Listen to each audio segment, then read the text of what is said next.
Hello everyone! Today we're going to be creating a haunted Halloween village. So if you want to see how I created this, then stay tuned.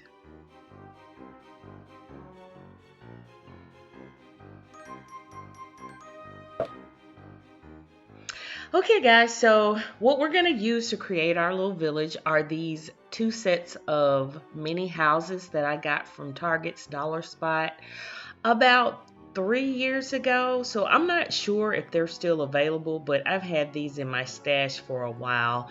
And when I picked them up, I was intending on making this at that time and I kind of forgot about them. But anyway, found them in my stash this year, so we're gonna make our little village. Now the galvanized one I had to take outside and spray paint it black, along with this candle holder tray that I actually found when I moved into my house. The previous owners had left that, so I just saved it, and here I am using it as a base for this little village.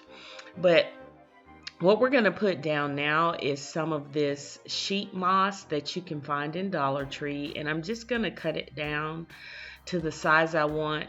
I initially wanted to just cut I guess a length and a width that was wide enough to create a base for the houses, and then leave the front portion of the tray like a little street running in front of the houses.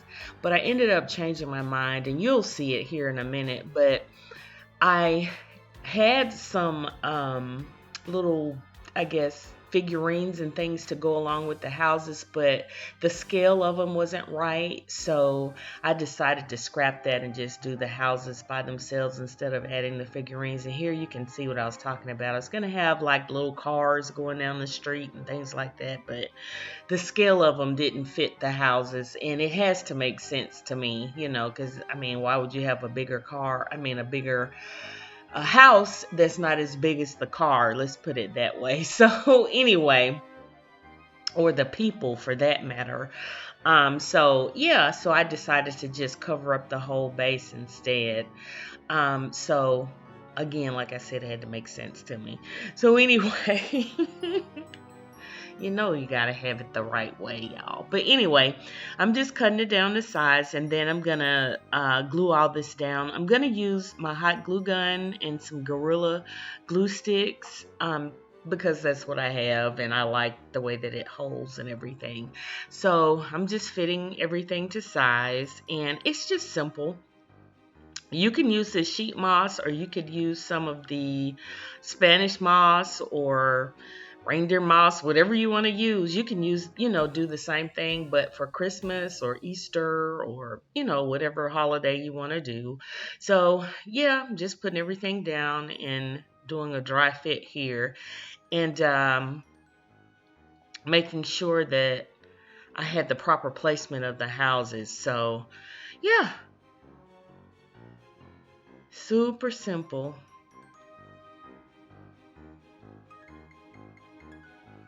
Okay, so I'm just removing everything, and then I'm going to get ready to glue everything down. And here you can see where I decided to go ahead and just cover everything. I'm putting down the hot glue and just pressing everything into place, making sure that it adheres well. And be careful when you do this, because that glue will ooze through the little foundation of that reindeer moss, because it's not plastic. I'm not sure what it is, but it's patchy when when they manufactured it and put that moss on top of it. But yeah, just be careful. And here you can see I cut a little groove, I guess.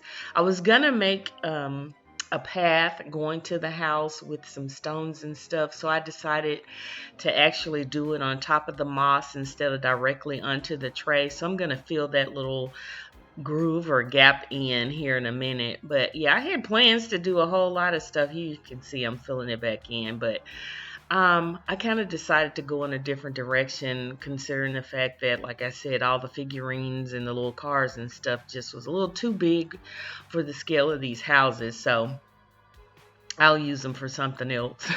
But yeah, I'm just filling in everything. And I still love how it turned out. I really actually like the way it turned out better than what I had in my head. So, so now I'm adding the glue to the bottom of the houses and I'm just going to put them in place. And my idea behind this was like this was sort of a haunted, abandoned little street or village that got overtaken by some kind of fungus. My mind.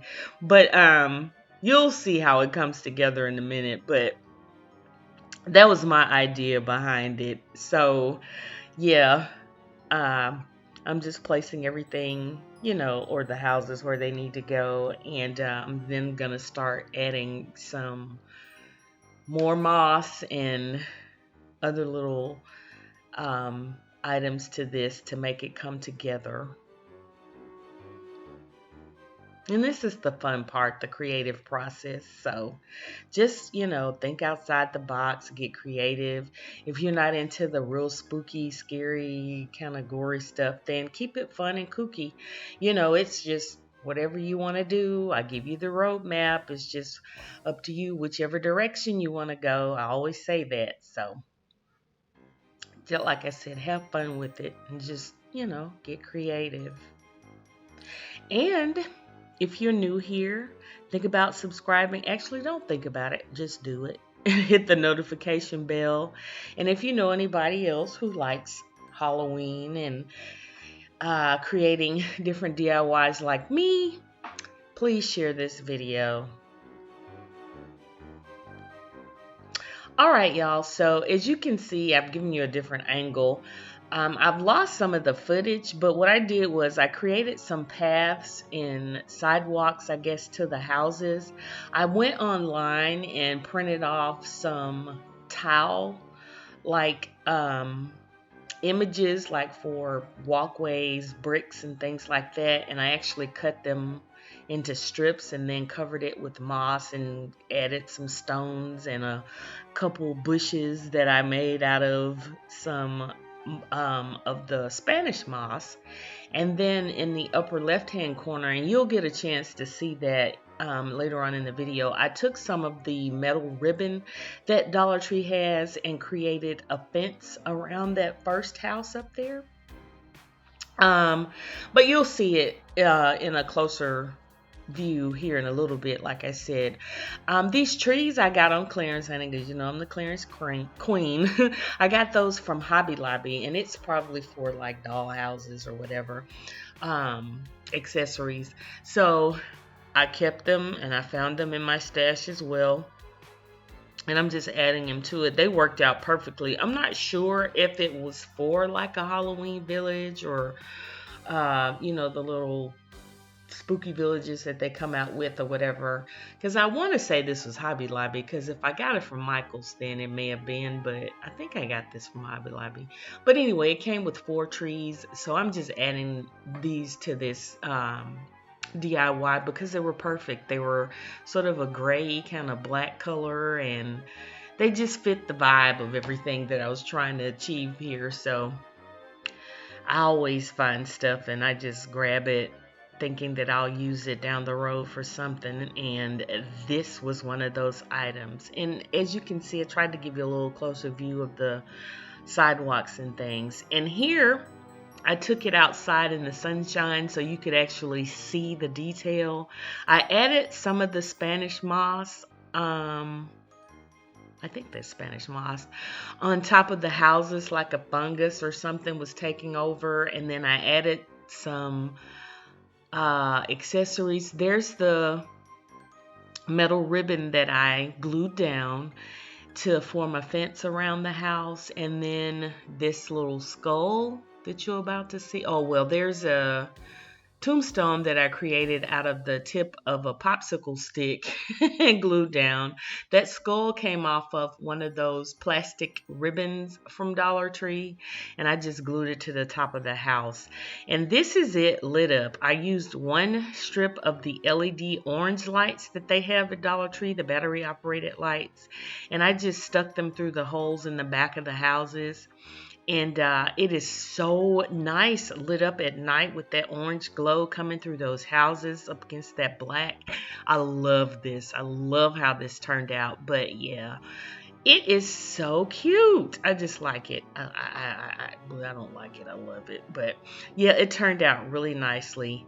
The little tree back there, I created that out of rolling up some of the moss and putting it on a skewer, and then I stuck it down next to the house back there to give it a different dimension. There's the fence again with that metal ribbon that kind of looks like a crown, I guess. But that worked out perfectly too. Love this. I mean, I had a different thing in mind, but once I got it going, it just took a mind of its own. I created those little bushes again out of that other moss, that little brown moss, and then I created the path, as you can see, with the paper. I cut it and then I put some hot glue around that other one. That little witch broom I created from a popsicle, not a popsicle stick, but a toothpick and some straw I think I had. And I just kind of glued it together and leaned it up against the house like it was a house that was, occupied by a witch. But I love this little village. It is so cute when it's lit up, y'all. So let me know if you try this out. You can find these little houses everywhere now. Dollar Tree actually has a set of haunted houses, or they have a little fairy village that you could probably spray paint black and just do it that way. I just like the fact that everything's black and it just works. And yeah, just think outside the box. If you're not into the scary and stuff, you could do the little kooky fun kind of Halloween.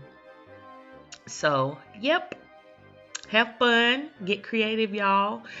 Tell me down below, have you started decorating for Halloween? I know you have for fall, but yeah, let's talk in the comments. And thank you guys so much for watching. Don't forget to subscribe, and I will see you in the next video. Bye.